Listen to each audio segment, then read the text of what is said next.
Hello students, welcome back to my channel. आज का हमारा टॉपिक है testing condition of conflict serializable. तो ये कॉन्फ्लिक्ट सीरियलाइजेबल का ही आगे का पार्ट है। तो अगर किसी ने वो वीडियो नहीं देखा है तो पहले आप कॉन्फ्लिक्ट सीरियलाइजेबल जो इससे जस्ट पहले वाला वीडियो है हमारा, जिसमें मैंने टाइप्स ऑफ शेड्यूल में पढ़ाया है कि कॉन्फ्लिक्ट सीरियलाइजेबल शेड्यूल आप कैसे फाइंड आउट करते हो, पहले वो पढ़िए और उसके बाद फिर आप ये वाला वीडियो देखिए तो आपको अच्छे से समझ में आएगा, अदरवाइज बहुत कंफ्यूजन हो जाएगा। तो इसके अंदर हमने देखा ही था कि कोई शेड्यूल कॉन्फ्लिक्ट सीरियलाइजेबल कब होगा, जब अगर वो अपने ही किसी सीरियल शेड्यूल के कॉन्फ्लिक्ट इक्वल होता है। ठीक है, तो इसके अंदर देखो, इसके कुछ टेस्टिंग कंडीशंस हैं, वो मैं आपको समझाती हूँ। Testing conditions of conflict serialisable में फर्स्ट पॉइंट क्या है, if precedence graph is cyclic. अगर कोई प्रेसिडेंस ग्राफ आपका साइक्लिक आ जाता है, जो भी आप नॉन सीरियल शेड्यूल जिसको आप चेक कर रहे हो, वहां पे जैसे हम एस को चेक कर रहे थे, अगर वो शेड्यूल वो ग्राफ उसका ग्राफ अगर साइक्लिक आ जाता है तो शेड्यूल कभी भी कॉन्फ्लिक्ट सीरियलाइजेबल नहीं होगा। तो ये बात ध्यान रखने वाली है कि अगर कोई भी नॉन सीरियल शेड्यूल है और आपको पूछ रहे हैं कि वो शेड्यूल क्या कॉन्फ्लिक्ट सीरियलाइजेबल है, अगर आपने उसका प्रेसिडेंस ग्राफ बनाया और वो प्रेसिडेंस ग्राफ में साइकिल आ गया तो वो शेड्यूल कभी भी कॉन्फ्लिक्ट सीरियलाइजेबल नहीं होगा। इसका एक वैलिड रीजन है। क्या, जब आप सीरियल शेड्यूल बनाते हो तो सीरियल शेड्यूल में हमारे पास दो ही तरीके के प्रेसिडेंस ग्राफ बनते हैं, either T1 follows to T2 अगर दो ट्रांजैक्शंस हैं तो, ठीक है, या फिर T2 फॉलोज T1। क्यों? क्योंकि एक बार पहले T1 के सारे परफॉर्म होंगे ऑपरेशन और फिर T2 के होंगे, इसी तरीके से, या फिर T2 के ऑपरेशन सारे परफॉर्म होंगे और T1 के, तो इनमें कभी भी साइकिल्स नहीं होंगे। ठीक है, तो अगर आपके किसी भी नॉन सीरियल शेड्यूल में जिसको आप टेस्ट कर रहे हो, अगर उसमें साइकिल आ जाता है प्रेसिडेंस ग्राफ में, तो आप डायरेक्टली लिख सकते हो that your schedule is not conflict serialisable. Next है, अगर प्रेसिडेंस ग्राफ आपका असाइक्लिक आता है, ठीक है, तो आपका शेड्यूल जो होगा वो क्या होगा, कॉन्फ्लिक्ट सीरियलाइजेबल। ठीक है, तो इसमें हम क्या बोल सकते हैं, हम यहाँ पे दो चीजें देख सकते हैं, अगर साइक्लिक है तो नॉट कॉन्फ्लिक्ट सीरियलाइजेबल और असाइक्लिक है तो कॉन्फ्लिक्ट सीरियलाइजेबल। क्यों? क्योंकि अगर असाइक्लिक होगा तो आप उसका कोई ना कोई टोपोलॉजिकल ऑर्डर बना पाओगे। हमने टोपोलॉजिकल ऑर्डर्स भी पढ़े थे, अगर जिसने नहीं देखे हैं तो प्लीज वो वाला लेक्चर देखिए। टोपोलॉजिकल ऑर्डर में हम क्या देखते हैं कि इसकी T1 की डिग्री 0 है, तो सबसे पहले T1 को आप डिलीट कर लो ग्राफ में से और T1 को विजिट कर लिया। T1 के बाद अब आप देखोगे कि नेक्स्ट इन डिग्री किसकी 0 है, T3 की है, क्योंकि T2 पे तो अभी भी T3 से जा रहा है, तो T3 को डिलीट कर लो, तो T3 भी आपका यहाँ पे विजिट हो गया और लास्ट में आपका क्या विजिट हो जाएगा यहाँ पर, T2। तो आपका क्या सीरियल शेड्यूल, जो आपको टोपोलॉजिकल ऑर्डर मिलता है, ये टोपोलॉजिकल ऑर्डर इस शेड्यूल का एक सीरियल शेड्यूल का ऑर्डर होता है। यानी कि अगर 3 ट्रांजैक्शन है तो ये जो शेड्यूल है आपके अपने कौन से, ये शेड्यूल कॉन्फ्लिक्ट सीरियलाइजेबल होगा। क्यों? क्योंकि कौन से कॉन्फ्लिक्ट इक्वल सीरियल शेड्यूल के, इसके T1, T3 एंड T2 के। टोटल यहाँ पे 3 ट्रांजैक्शन है तो total number of serial schedules कितने हो जाएंगे, हमें फॉर्मूला पता है 3 फैक्टोरियल, तो कितने हो गए 6। अब एग्जाम में आप 6 तो करने नहीं बैठोगे कि 6 आप सीरियल शेड्यूल बनाओगे, फिर उन 6 सीरियल शेड्यूल से आप इसके शेड्यूल को चेक करोगे। तो सिंपल सा फंडा है, यहाँ आपको देखना है सबसे पहले कि आप बना लो आपके नॉन सीरियल शेड्यूल का प्रेसिडेंस ग्राफ। प्रेसिडेंस ग्राफ में अगर साइकिल आ जाता है तो कहानी वहीं खत्म, आप बोल दोगे कि शेड्यूल जो है कॉन्फ्लिक्ट सीरियलाइजेबल नहीं है। लेकिन अगर प्रेसिडेंस ग्राफ में आपका कोई साइकिल नहीं आता और क्वेश्चन में आपसे ये भी पूछा गया है कि वो कौन से सीरियल शेड्यूल के इक्वल है, तो तब आपका काम आएगा आपका टोपोलॉजिकल ऑर्डर वाला कॉन्सेप्ट। टोपोलॉजिकल ऑर्डर आप जो इसका निकालोगे वो ही इसका ऑर्डर होगा सीरियल शेड्यूल का। तो यहाँ पे जो होगा T1, T3, T2 होगा, वो सीरियल शेड्यूल के इक्वल होगा आपका ये वाला non serial schedule S। Okay, तो conflict equal serial schedule is topological sequence of a acyclic precedence graph। Okay, बहुत ही ब्यूटीफुल टॉपिक है, बहुत ही इजीली मैंने यहाँ पे इसको एक्सप्लेन करने की कोशिश की है। इस पे क्वेश्चंस डेफिनेटली आते हैं, आप चाहे आरपीएससी प्रोग्रामर का दो या आप चाहे किसी और कॉम्पिटिटिव एग्जाम का दो, तो इस पे क्वेश्चंस आते ही हैं। आप अगर गेट की भी तैयारी कर रहे हैं, अगर उसमें ये सब्जेक्ट अभी भी मैंने अभी देखा नहीं है बहुत टाइम से गेट का सिलेबस क्या है, बट अगर DBMS I think for sure हो गई तो उसमें भी ये टॉपिक्स आ जाते हैं। आप देखिए यहाँ पे हम चेक करते हैं ना, ये हमें शेड्यूल दे रखा है S। ओके, यहाँ पे आप देखो R1A, R2A, R3, R4, देखो मैक्सिमम नंबर है 4, यानी टोटल नंबर ऑफ ट्रांजेक्शन्स कितने हैं यहाँ पे 4 ट्रांजेक्शन्स है। तो आप पहले वर्टेक्सेस बना लो T1, T2, T3 and T4। अब हम बनाएंगे इसकी एजेस। तो देखो R1A से R2 ये तो कॉन्फ्लिक्ट पेयर नहीं है, R3, R2 और R1, R3 भी कॉन्फ्लिक्ट पेयर नहीं है, इसी तरीके से R3, R4 भी कॉन्फ्लिक्ट पेयर नहीं है, R1A to W1B भी कॉन्फ्लिक्ट पेयर नहीं है। बेसिकली अगर आप इस क्वेश्चन में देखो ना तो A से तो कोई कॉन्फ्लिक्ट पेयर आ ही नहीं रहा है, आप डायरेक्ट यहाँ आ जाओ W1B, W2B और W3B। तो W1 से W2 पे कॉन्फ्लिक्ट पेयर आ रहा है तो यहाँ पे एक एज बन जाएगी 1 to 2, दूसरी क्या बन जाएगी 2 to 3, 2 to 3 और एक क्या बन जाएगी आपकी 1 to 3, क्योंकि W1 से W3 भी है तो 1 to 3। और असाइक्लिक है इसलिए कौन सा शेड्यूल हो जाएगा आपका कॉन्फ्लिक्ट सीरियलाइजेबल। अब इसके आपको निकालने हैं नंबर ऑफ सीरियल शेड्यूल्स कितने होंगे। तो नंबर ऑफ सीरियल शेड्यूल्स इसमें कितने होंगे, जितने इसके नंबर ऑफ टोपोलॉजिकल ऑर्डर्स होंगे। टोपोलॉजिकल ऑर्डर हमें निकालना आता है, जैसे आप T4 ले लो अगर पहले, तो एक तो ऑर्डर बन जाएगा T4, T1 आ जाएगा क्योंकि नेक्स्ट इन डिग्री इसकी आ जाएगी, T2 एंड T3।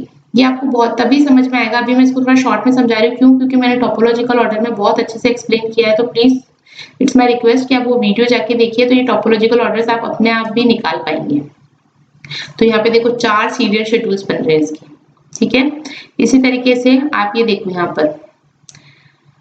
पे भी 4 ट्रांजेक्शन्स हैं और चारों ट्रांजेक्शन्स के यहाँ पे ये आपको सीक्वेंस दे रखा है। अब सीक्वेंस में क्या है, कोई भी कॉन्फ्लिक्ट पेयर नहीं है ना, आप चेक कर लेना। जैसे देखो R1 से W1A है, R2B से W2B है, R3C से W3C है और R4D से W4D है। यानी हर ट्रांजेक्शन जो है अलग ही डेटा आइटम पे काम कर रहा है। T1 तो A पे ऐड कर रहा है ना, जो T2 है वो B पे कर रहा है, T3 C पे कर रहा है और T4 D पे कर रहा है। तो चारों ही अलग डेटा आइटम पे काम कर रहे हैं तो कोई कॉन्फ्लिक्ट पेयर आएगा ही नहीं, है ना, इसलिए कोई भी एज बनेगी ही नहीं। तो इसके total number of serial schedules कितने हो जाएंगे, इसका मैंने फॉर्मूला बताया था। इस तरीके का ग्राफ क्या कहलाता है आपका, नल ग्राफ। नल ग्राफ मतलब जिसमें वर्टिसेस तो प्रेजेंट है बट कोई एज नहीं है। तो जब कोई एज नहीं होती तो उस केस में आपके नंबर ऑफ सीरियल शेड्यूल्स कितने हो जाते हैं, factorial of total number of transactions. तो टोटल नंबर ऑफ ट्रांजेक्शंस है हमारे 4, तो यहाँ आ जाएगा 4 factorial, that is 24। That means इस ग्राफ के लिए कितने सीरियल शेड्यूल्स पॉसिबल है, 24, and every serial schedule is conflict equal to S। क्यों, क्योंकि चारों ही इंडिपेंडेंट है ना, इसलिए। नेक्स्ट है ये देखो, ये वाला एग्जांपल देखो, T1, T2, T3 दे रखा है। यहाँ पे देखो एक कॉन्फ्लिक्ट पेयर तो ये बन रहा है, तो एक तो एज बन जाएगी आपकी T1 to T2, एक कॉन्फ्लिक्ट पेयर आपका ये भी बन रहा है T2 to T1। अब इसमें आगे बनाने की जरूरत है ही नहीं, क्यों, क्योंकि यहाँ पे क्या बन गया साइकिल, और साइकिल बनते ही आपका शेड्यूल क्या हो जाता है, नॉन कॉन्फ्लिक्ट सीरियलाइजेबल। ओके, ये हो जाएगा नॉन कॉन्फ्लिक्ट सीरियलाइजेबल। अब यहाँ पे अगर आप ये देखें, अगर इस वाले को देखें तो यहाँ पे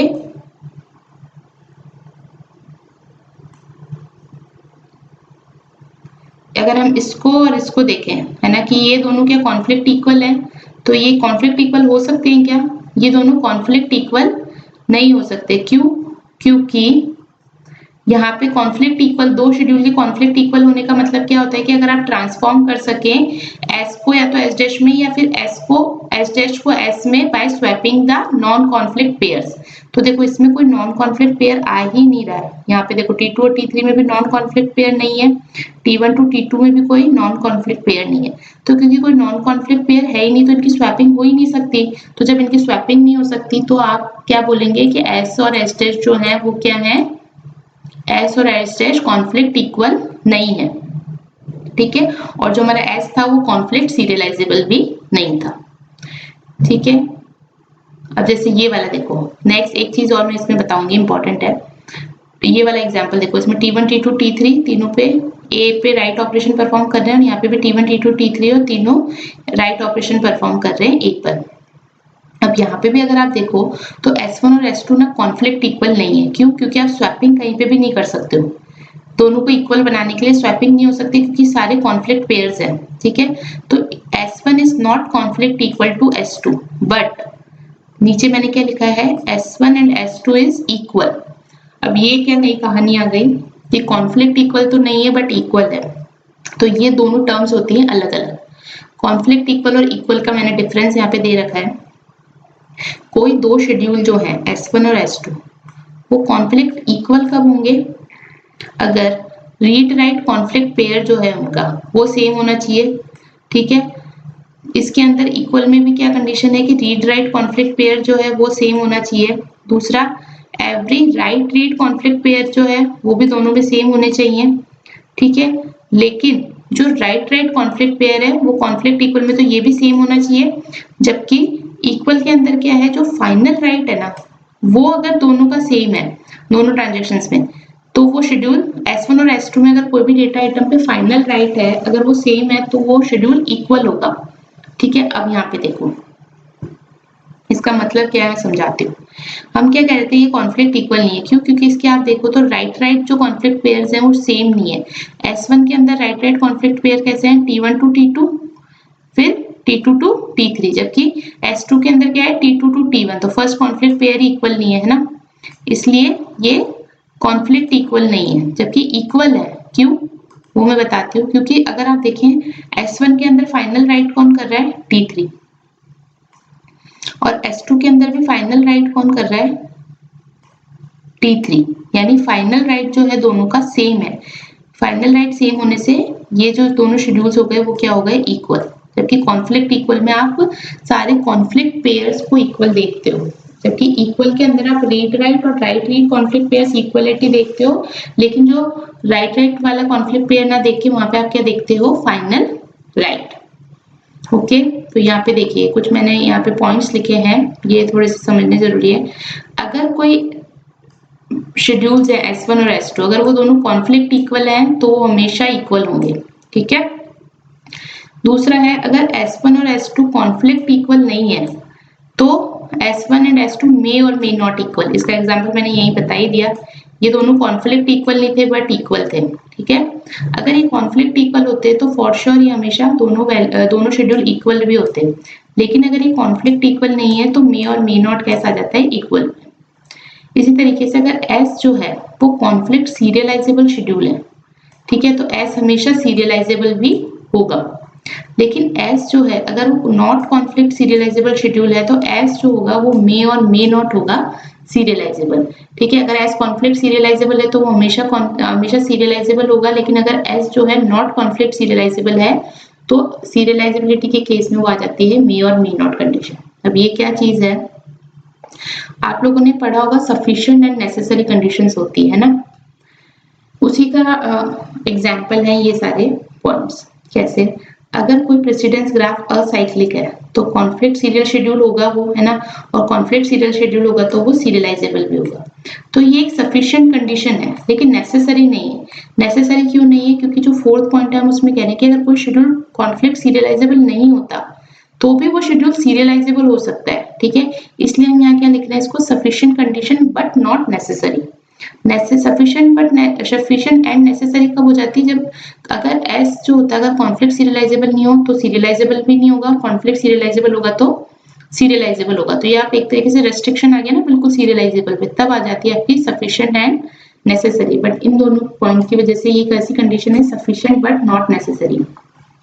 और इसकी कॉम्प्लेक्सिटी कितनी होगी, थीटा ऑफ n स्क्वायर। क्यों, क्योंकि हम यहाँ पे ग्राफ पे साइकिल डिटेक्शन एल्गोरिथम चेक कर रहे हैं, और अगर हमारा सपोज ग्राफ जो है एडजेसेंसी मैट्रिक्स है तो एडजेसेंसी मैट्रिक्स के केस में आपकी वो दो लूप चलते हैं, इसलिए यहाँ पे हो जाती है उसकी complexity theta of n square. अब यहाँ पे मैंने इस चीज को समझाया सफिशिएंट एंड नॉट नेसेसरी का क्या मतलब होता है। जैसे अगर कंडीशन अगर ट्रू है तो प्रेडिकेट हमेशा ट्रू होगा। जैसे यहाँ पे हम कह रहे हैं कि अगर कॉन्फ्लिक्ट सीरियलाइजेबल है तो हमेशा आपका शेड्यूल सीरियलाइजेबल भी होगा, लेकिन यहाँ पे ये फॉल्स है ना, मैंने इसको ट्रू लिख दिया था गलती से, फॉल्स है, ठीक है। अगर कॉन्फ्लिक्ट सीरियलाइजेबल नहीं है तो we can't say that your schedule is serialisable और not serialisable. Okay, so this condition is called the sufficient and not necessary condition. तो सीरियलाइजेबिलिटी को चेक करने के लिए जो कॉन्फ्लिक्ट सीरियलाइजेबिलिटी की कंडीशन है वो कैसी कंडीशन है, सफिशिएंट एंड नॉट नेसेसरी। तो आई होप आपको ये टॉपिक ही समझ में आया होगा, testing conditions of conflict serialisable. Please समझ आया तो लाइक एंड सब्सक्राइब करें। नेक्स्ट हम टॉपिक पढ़ने वाले हैं लेक्चर में, वो है हमारा view serialisability. Okay, so thank you, please like and subscribe my channel.